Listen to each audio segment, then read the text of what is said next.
Press મીડિયાના મિત્રો સૌને મારા નમસ્કાર, સંતોના ચરણોમાં વંદન।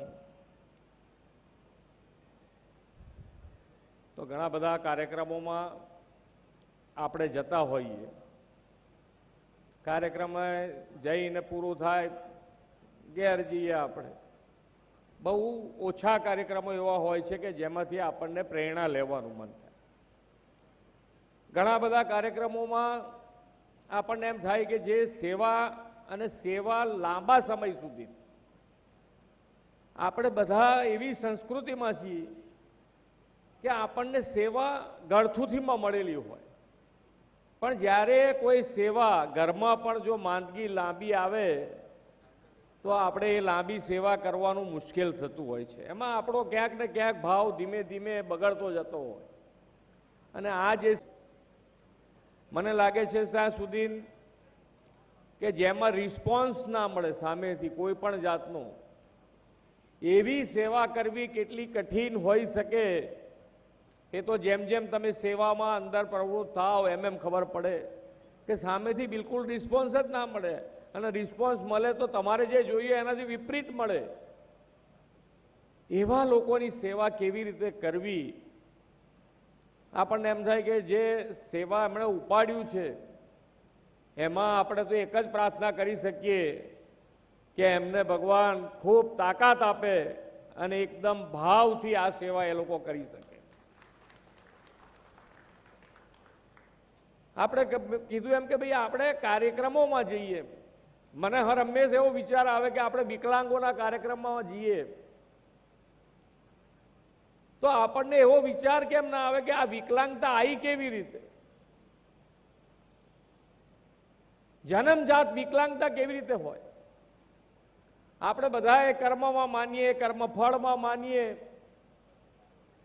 પણ કેવું કેવું કર્મ કરવાથી આપણને આ વસ્તુ મળી શકે છે એનું ધ્યાન આપણે રહેતું નથી।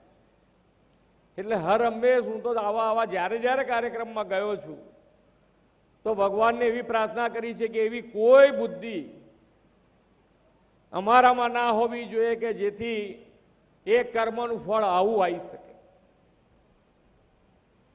ખૂબ સારી રીતે જે પણ કાર્ય આપણે કરીએ, આપણે જુઓ તો ઘણા એક વાટકીમાં લોટ લઈ અને કીડીનું દરિયાળું પૂરવા જતા હોય છે। કેટલી મોટી સેવા, આપણને એમ લાગે કે કોણ આનું ધ્યાન રાખે। કાલે હું અત્યારે તો સોશિયલ મીડિયાનો જમાનો છે, કાલે હું રીલ જોતો હતો તો રીલમાં કે ભાઈ આપણને ભગવાન અને ભગવાન કયા રૂપમાં આપણને મદદ મોકલે એ આપણને ખબર નથી હોતી। રીલમાં એક હરણું ઝાડ નીચે ઊભેલું, હવે એને ભૂખ લાગી હોય પણ હવે એ પહોંચી ના વળે, એટલામાં એક વાંદરું આવ્યું અને વાંદરું એ ડાળ ઉપર બેઠું, ડાળ એકદમ નીચે આવી ગઈ, એ ડાળ એકદમ નીચે આવી ગઈ, એને એનું ખાવાનું મળી ગયું ને પેલાને એની મજા મળી ગઈ। એટલે આપણે જે કાર્ય કરીએ એકદમ આનંદથી થવી જોઈએ, એમાં ગુસ્સો, કોઈના ઉપર વેરઝેર ઊભું થાય એ બધામાંથી આપણે જેટલા મુક્ત રહી શકીએ। કહે છે ને કે જેટલા બુદ્ધિનો પ્રયોગ ઓછો એ માણસ ભગવાનથી એટલો નજીક। એટલે ભગવાનથી જેને જેને નજીક જવું હોય એ બધા બીજા બુદ્ધિનો ઉપયોગ કામ માટે કરવાની ના નથી, પણ આપણે તો એકબીજા માટે વાપરવાની શરૂ કરે કે આ હારો ને આ ખોટો, એમાંથી બહાર આવી જવું જોઈએ। બધા સાથે મળીને કામ કરે જઈએ। જો તમે આપણા વડાપ્રધાન શ્રી પણ નાનામાં નાની વસ્તુનું ધ્યાન રાખ્યું છે। આ અપંગો માટે વિકલાંગતા શબ્દ છે, દરિદ્ર નારાયણ શબ્દ છે, કે ગૌરવ અપાવો સામેવાળા, આપણે જે કામ કરીએ છીએ એમાં સામેવાળાને પણ ગૌરવ મળવું જોઈએ। સામેવાળાને સહેજ પણ એમ ના થવું જોઈએ કે મારી તો કોઈ વેલ્યુ નથી, એને પણ પોતાની જાત જે છે એને પોતાની જાતનું ગૌરવ અનુભવે એવું આજે માન્ય વડાપ્રધાન શ્રી પણ ઈચ્છતા હોય છે।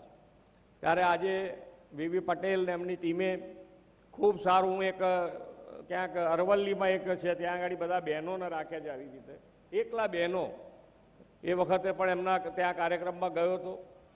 ખૂબ સારી સેવા ત્યાં પણ કરી રહ્યા છે એ લોકો. અહીંયા પણ ખૂબ સારી સેવા થવાની છે અને એ લોકો તો કહે છે કે જે પણ તમને જે મળે એમની તો એવી ડિમાન્ડ છે કે તમે જ્યાં હોય ત્યાં અમને ફોન કરજો, અમે ત્યાંથી લઈ આવીશું ને અમે અહીંયા સેવા કરીશું.